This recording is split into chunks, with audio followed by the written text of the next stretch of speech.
you know, in Clinton's pocket, I think you got to look at the situation James Comey is in.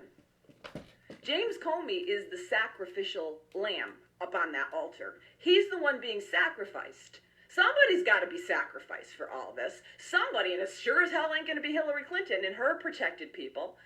James Comey basically had to rewrite American law and put into his testimony that basically he said that a statute required intent that specifically didn't require intent to shield her from being charged the first go-around. He had to rewrite and reinterpret the law. There is nowhere in the statute of jeopardizing classified information. People go to jail. Even unknowingly jeopardizing classification can get you in jail. People have been put in jail for that, and that can be without any intent whatsoever. So the law had to be rewritten and reinterpreted to keep her out of jail or keep her facing charges in the first place. Comey is dealing with, if you listen to people who, you know, people in the media talk about, you know, they talk to people off the record. You hear a lot of talk off the record about the underlings in the State Department and the underlings in the FBI. They're in revolt right now. This is the kind of crisis that Hillary Clinton has created in her selfishness, because she wants to be president. She wants to be able to use the entire country as a means to shake down bribes to her foundation, and her own narcissistic power claims. She gives two shits about the American people. Anybody who gave two shits about the American people would never subject the American people to this kind of insanity so that they could claim the presidency. Nobody would subject us to this. If she had any decency, she would step aside just because she didn't want to put the country through this. Just because she didn't want to do that. So you have underlings in the FBI furious at Comey. You have people in the Justice Department furious at the upper levels of the Justice Department. You have people in the CIA furious with the manipulations of their leaders. They're furious. You had the whistleblower. Let me see if I can get this up because I want to get his name. It's hard for me to remember names and all this information. Let me just pull this up here. My computer. William Binney. William Binney came out, who is NSA, one of the architects of the NSA. He's a respected whistleblower. He came out before Snowden talking about he left the department because of the way that they were using the NSA spying program that he helped develop. And he went on, he's come out and said, it's not Russia who leaked emails. It's not anybody like that. It's not a foreign state. It's the NSA. It's the NSA who leaked. Because these individual insiders don't want her anywhere near the presidency because she's dangerous.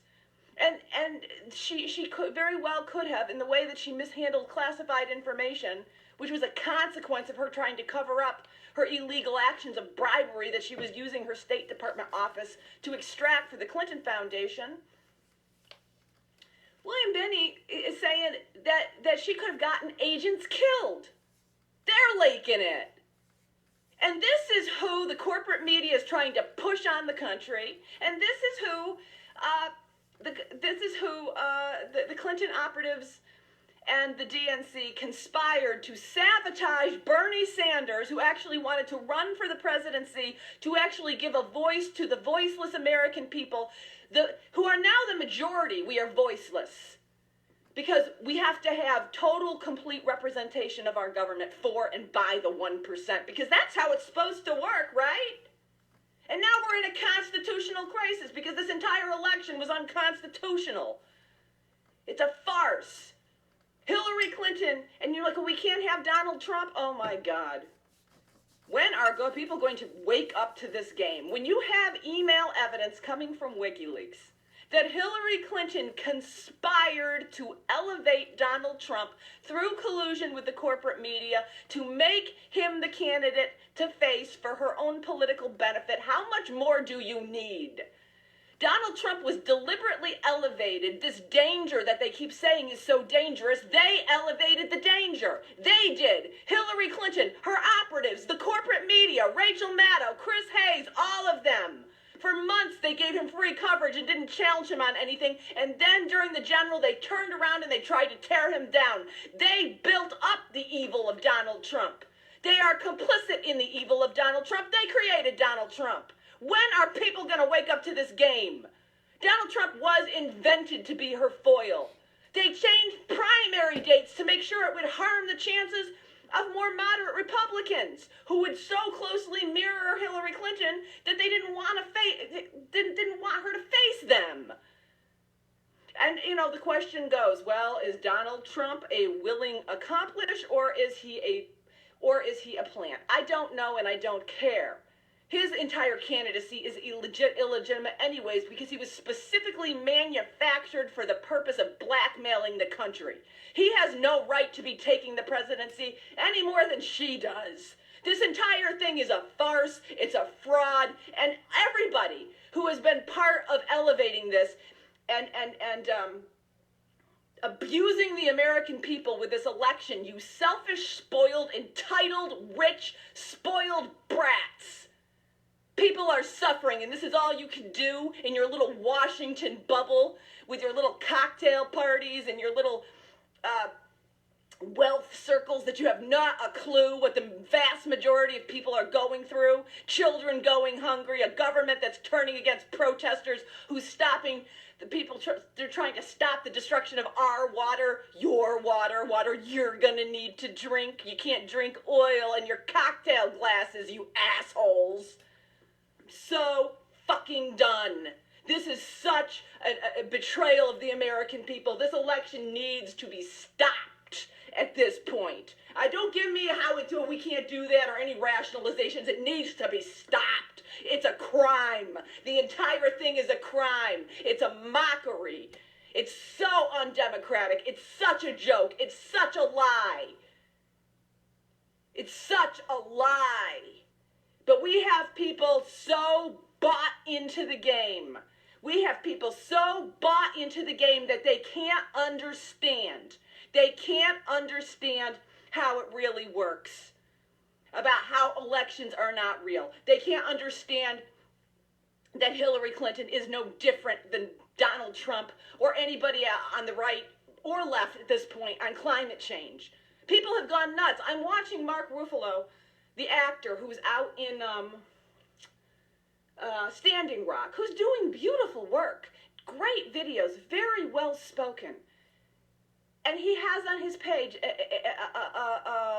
a tweet on his Twitter account to support Hillary Clinton for the presidency of the United States.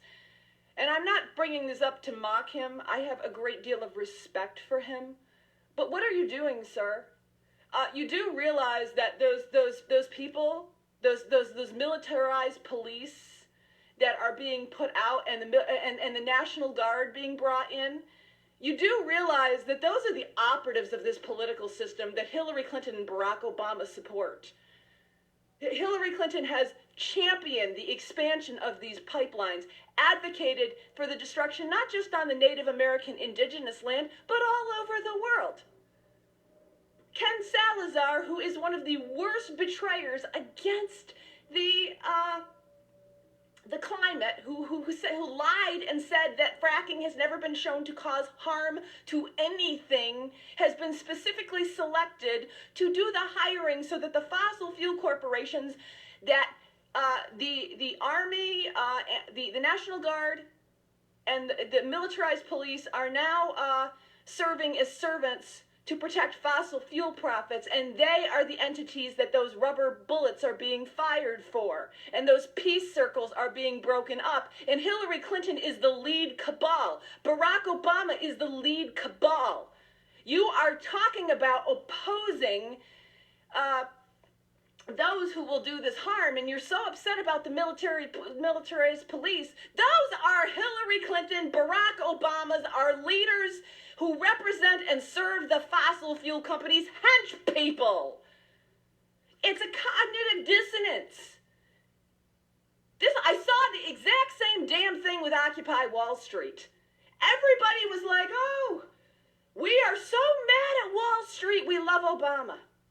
And it's come out that Barack Obama's cabinet was chosen by Citibank. But the Wall Street protesters would protest Citibank and Goldman Sachs and Merrill Lynch, and they would protest them, but they wouldn't protest Obama. If you're going to praise the operatives and the hench people of those who do their bidding, you have a disconnect of how things actually really work. This needs to stop. Stop giving your power to the people who are the representatives of the very entities that you are trying to fight. You need to get over that. It's not true. Hillary Clinton is a person who supports what they are doing in Standing Rock. Her silence speaks to that. Her silence is her answer. Don't you get it? Don't you get it?